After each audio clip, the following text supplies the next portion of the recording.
Hello photographers, Tom here from Cameras Direct with another product review. Today we're looking at the Nikon 50mm f1.4 D series lens. To start, this is an FX lens, which for Nikon users means it's designed for full frame cameras, like your D800s, your D750s, D600s and so on.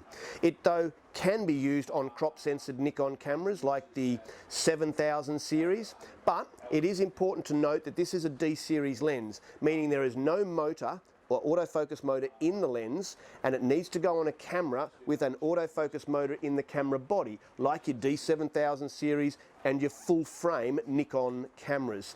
If you buy this and put it on a 3000 or 5000 series Nikon, it will fit and it will work, but it won't give you autofocus. You will have to focus manually, which is via the little manual focus ring here. So just be aware of that, won't focus on those cameras.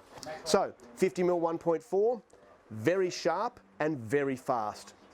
A fantastic low light lens, lets in lots of light, and that's going to be very handy for indoor photography where you're not using flash or you can't use flash. That 1.4 aperture is also going to give you a very shallow depth of field, so be wary to focus correctly because it is very shallow, particularly when you're photographing something up close. You're going to have depth of field that can be measured in centimetres or millimetres, so be very wary of that. The strong point of this lens is around about the f4 mark, so you start to really tend to get super sharp results from this lens. Although at f1.4 it's going to give you good results, as you stop it down it gets even better.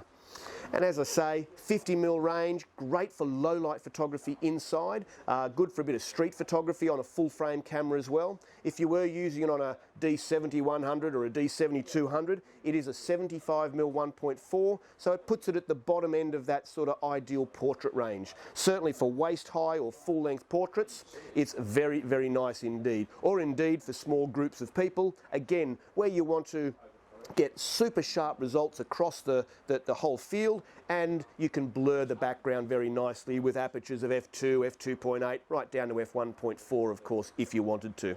So folks, wonderful little lens.